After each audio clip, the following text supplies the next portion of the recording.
Só queria comentar algo a respeito de 2022, de vez em quando ao longo desse processo. Ainda falta mais de um ano para a eleição, mas os políticos só pensam nisso e a gente precisa falar sobre o cenário que é construído a partir de agora, né? Porque as chapas vão precisar se lançar aí em breve. Então hoje há algumas notícias que confirmam todas as análises que eu venho fazendo aqui no Salve Salve Band News há muito tempo e até antes da estreia desse programa. É o seguinte, o Bolsonaro disse a apoiadores, está lá a notícia no UOL, quem não está contente tem Lula em 2022, diz Bolsonaro a apoiadores, né? Esse é o título que está lá na notícia.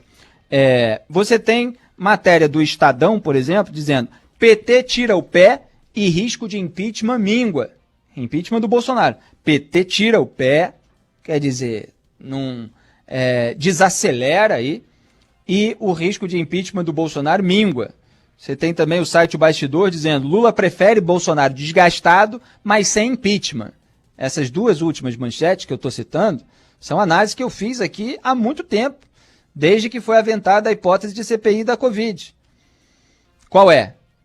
Principalmente até depois que o Renan Calheiros foi escolhido relator. O Renan é próximo do Lula e o resultado da CPI vai depender da vontade eleitoral do Lula. A princípio, nesse momento, qual é? É enfrentar o Bolsonaro desgastado.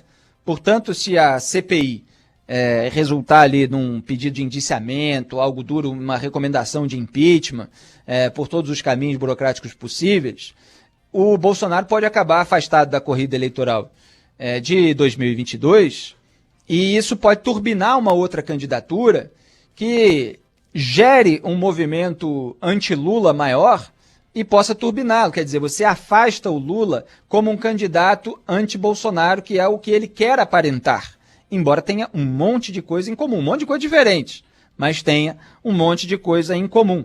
E é isso que eu vinha mostrando aqui para vocês. E o Bolsonaro está lá querendo dizer que a única opção a ele é o Lula, aquele dos governos do Petrolão, do Mensalão, dos escândalos do fundo de pensão, do escândalo dos aloprados, aquele governo que financiava ditaduras cubana, venezuelana, indiretamente, tinha financiamentos do BNDES, que ajudou a esses empresários que acabaram investigados, alguns dos quais presos. Então ele quer essa polarização, ele quer investir nesse binarismo, ele quer esse maniqueísmo. Bolsonaro precisa disso para limpar a própria sujeira dele, da família dele, do governo dele, dos gabinetes bolsonaristas, na sujeira petista. E o que não falta é escândalo para que ambos os lados tentem se limpar. E aí você tem, do outro lado não, né? Na verdade é do mesmo lado, mas para além de Lula e Bolsonaro, um centrão, que eu chamo do centrão bolso-petista, porque para o centrão, tanto faz, Lula ou Bolsonaro. Durante os governos do PT e durante o governo Bolsonaro, o centrão ficou felicíssimo com o toma lá da cá, ganhou um monte de coisa, né? Cada um com seu mensalão, teve mensalão do PT, agora você tem o orçamento secreto paralelo, que é chamado de mensalão do Bolsonaro, que eles estão tentando regularizar para dar ares ali de algo transparente, que não é, evidentemente.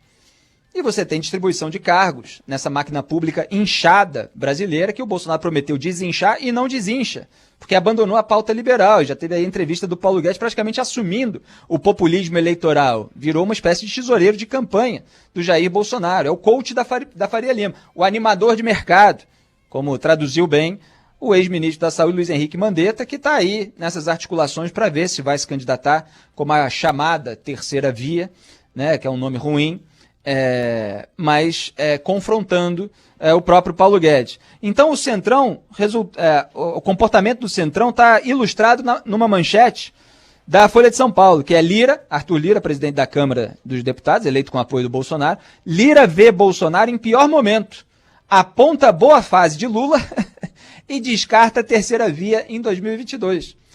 Estão vendo que as informações estão confirmando a análise. O Lira mantém o pé nas duas canoas. Para ele, tanto faz, Lula ou Bolsonaro. Ele sai ganhando dos dois lados. Esse pessoal do Centrão pode arrastar o bolsonarismo até a cova, mas não entra junto. Então eles ficam com o pé lá acenando para o Lula. Assim como o Ciro Nogueira, que já defendeu o petismo no passado. É o pessoal oportunista. Então esse é o cenário que o Brasil fica dando círculos sem sair do mesmo lugar, né? Então tem 3 notícias hoje, né? Eu citei aqui 4, porque uma está em 2 portais diferentes, que estão confirmando esse cenário que precisa ser quebrado, evidentemente. Eu defendo que ele seja quebrado no sentido metafórico, claro, de surgimento de candidaturas, ou uma candidatura, que seja anti-bolsopetismo, que bata nessa tecla contra aquilo que eles têm em comum, que são famílias investigadas, atuação de sabotagem do combate à corrupção, toma lá da cá com o Centrão, a máquina estatal inchada sem gerar o serviço público eficiente para a população brasileira e muito mais que a gente vai tratar ao longo desse ano.